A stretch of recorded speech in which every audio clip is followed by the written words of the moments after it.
right, before we get to any random situational spots, the real marquee game of the week's Vandy at Bama.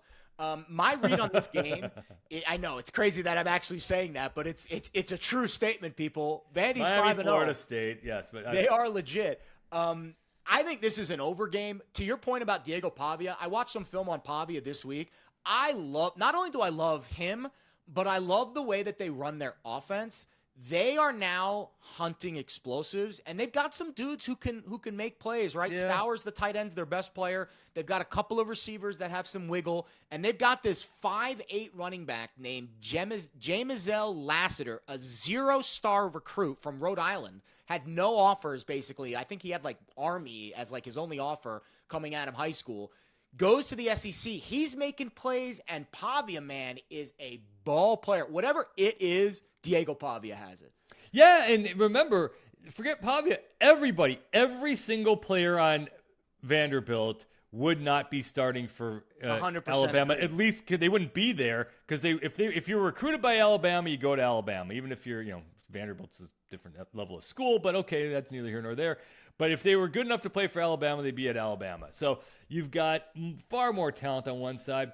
I'm not going to get in. I don't kind of always believe in it's personal now after we lost last year because you have a whole slew of, like you said, they're 20-year-old kids. They just, want to go back and watch, play video games and stuff. It also helps that Diego Pavia is 38 years old and he has seen every single thing possible. He's been around for forever. We haven't seen the full force and weight of the Alabama pass rush yet. I think we're about to. I think this screams to me. Maybe it's just my own problems. It's ingrained in my head after years and years and years of Saban. This is one of those that feels like 48-3. We're all like, ooh, Vanderbilt. Vandy's not going to even get in the end zone? Oh, ooh, it's Vanderbilt. Ooh. And then Alabama comes out and is like, I agree about Bama's offense. That was cute and all, Vandy, but enough is enough here. The thing about Vandy's offense, though, that is hard to prepare for is they will spam you in RPOs.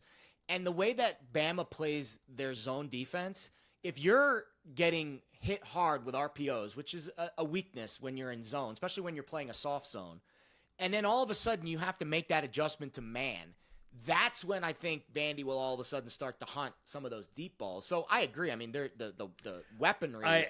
You know how the system works. You know this business as well as anybody. You know that there's no such thing as Vegas is baiting you. There's none of that crap out there. With that said, the 10.5, there's going to be a whole lot of people out there and be like, ooh, 10.5. A lot of people. Vanderbilt. Vandy's going to be a very popular dog this week, no doubt about it. I think this game feels more like 42-21 than it does. Wow. Okay. 48-3. So you're with me. So you're the inherent thought is you start with that Alabama crushes. Bama's getting to 30 minimum in this game. Minimum probably 40. I think honestly, you look at that 24-21 scoreline last week against Georgia. Georgia only gained 49% of available yards. There was a lot of meat left on the bone. Georgia left a lot of points on the board. I'll go out on limbs right now. Vandy's going to score more than Georgia did against Bama last week. Vandy's going to get to 21, if not more than 21 this week. That's my prediction for this game. Now, Bama might drop 50 because they're pissed off and they got the offense. But I think Vandy's going to get some points in this game. I do. I think Vandy goes Vandy.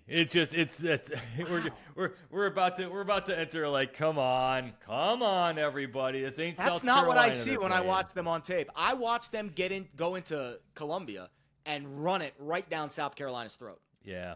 With all that said, though, how awesome would it be if Vandy won this game? Oh, they build a statue for Pavia in that Nashville. Would just be it's over. Pavia wins the Heisman. Alabama pretty much out of the college football Vandy playoff. Would be 6-0. You're talking about the top 5 Vanderbilt team. Yeah, I mean, top 10 for sure. And the nice part about Vanderbilt, unlike I live here in Chicago, Northwestern's like right over there. Unlike Northwestern people who are as annoying as hell when they ever get a first down because they actually, have something to cheer about, Vanderbilt people aren't annoying. They're fine. This is, I like Vandy. I traveled to Nashville a lot when I was younger. I visited the campus. It was great. Nice campus up on the hill there. It's all good.